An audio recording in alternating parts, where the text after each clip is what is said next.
selamat pagi semua. Apa kabarnya? Semuanya sehat? Semuanya bersemangat pagi ini?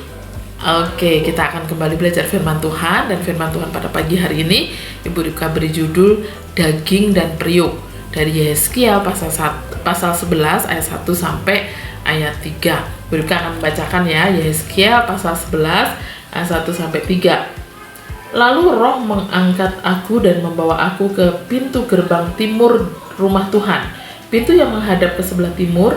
Lihat, di pintu gerbang itu ada 25 orang, dan di antara mereka kulihat Yaazania bin Azur dan Pelatia bin Benaya, pemimpin-pemimpin bangsa.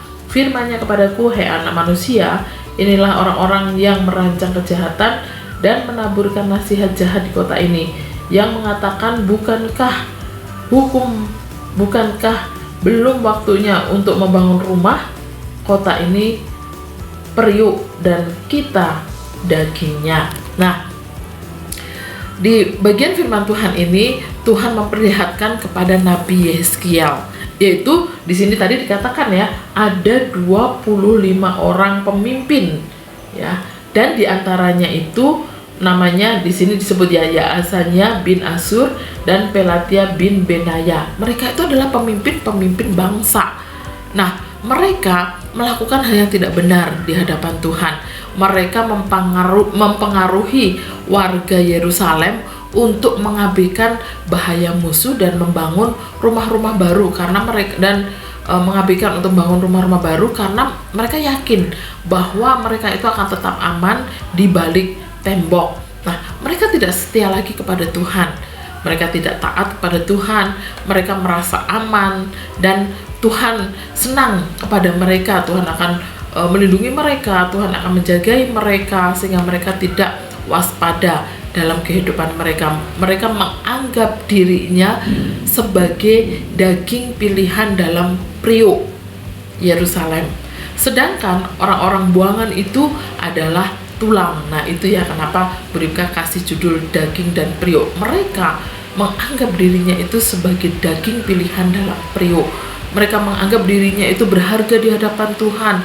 Mereka menganggap dirinya itu aman di tangan Tuhan. Meskipun mereka melakukan yang tidak benar di hadapan Tuhan, mereka tetap Tuhan akan melindungi. Nah, itu anggapan yang salah dari kehidupan mereka. Mereka tidak taat lagi kepada Tuhan, tapi mereka sudah mengabaikan apa yang Tuhan perintahkan dalam kehidupan mereka. Mereka bertahan dalam kejahatan dan tidak mau mendengarkan perkataan Nabi bahwa mereka juga akan binasa oleh karena Tuhan gitu ya, karena mereka tidak taat, mereka akan binasa. Jadi mereka diberikan peringatan oleh Nabi, tapi mereka tidak mau melakukannya. Dan para pemimpin bangsa Israel melakukan hal yang tidak benar di hadapan Tuhan. Dan di ayat selanjutnya, di situ Tuhan memerintahkan kepada Nabi Yehezkiel untuk mengingatkan mereka kembali, supaya mereka ingat akan hukum Tuhan, supaya mereka ingat akan perintah Tuhan, supaya mereka ingat akan firman Tuhan, dan mereka menyadari ya bahwa Tuhan akan menghukum mereka ketika mereka tidak taat lagi kepada Tuhan, ketika mereka tidak percaya lagi kepada Tuhan, ketika mereka tidak melakukan apa yang benar di hadapan Tuhan. Mereka akan mendapatkan hukuman dari Tuhan. Kenapa Tuhan menghukum mereka? Supaya mereka menyadari bahwa hanya Tuhanlah, hanya Dialah yang berkuasa di alam semesta ini. Tidak ada yang lain. Manusia tidak ada apa-apanya. Ketika Tuhan sudah bertindak, nah, kita nggak bisa berbuat apa-apa. Nah, sebagai anak-anak Tuhan, jikalau kita sekali waktu ya nanti atau sekarang ini kita diberi kepercayaan untuk menjadi pemimpin, entah itu pemimpin di kelas, entah itu menjadi pemimpin paduan suara, menjadi pemimpin untuk olahraga badminton atau olahraga sepak bola, atau menjadi pemimpin, siapa tahu nanti kalau udah besar menjadi pemimpin di pemerintahan, atau pemimpin kalau di gereja, pemimpin remaja, pemuda. Nah, ketika kalian mungkin sekali waktu melakukan dosa, melakukan kesalahan di hadapan Tuhan, melakukan hal yang tidak benar di hadapan Tuhan, kalian harus ingat, harus segera bertobat di hadapan Tuhan, harus segera berbalik dari dosa yang sudah dilakukan. kita akuin di hadapan Tuhan. Tuhan, saya sudah berdosa, saya berjanji di hadapan Tuhan untuk bertobat dan tidak mengulangi lagi dosa yang sudah saya lakukan di hadapan Tuhan. Tuhan, ampuni kami. Nah, kita bisa akuin itu di hadapan Tuhan, ya, menjadi pemimpin yang bertanggung jawab, menjadi pemimpin yang benar, yang memuliakan nama Tuhan. Nah, ketika kita mungkin melihat teman kita atau melihat ada seorang pemimpin yang melakukan hal yang tidak benar, apa tugas kita?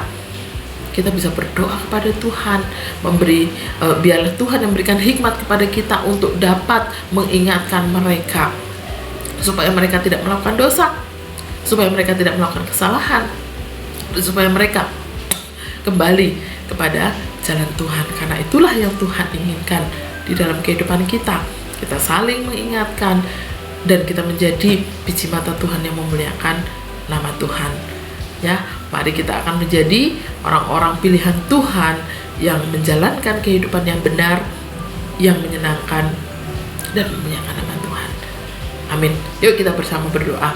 Terima kasih Tuhan untuk pagi ini. Kami kembali belajar firman Tuhan. Biarlah Tuhan yang akan menolong kami sebagai anak-anak Tuhan.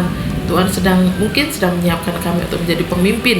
Biarlah kami menjadi pemimpin-pemimpin yang bertanggung jawab, pemimpin-pemimpin yang takut akan Tuhan, pemimpin yang menjalankan kebenaran di dalam Tuhan, sehingga kehidupan kami menyenangkan dan memuliakan nama Tuhan.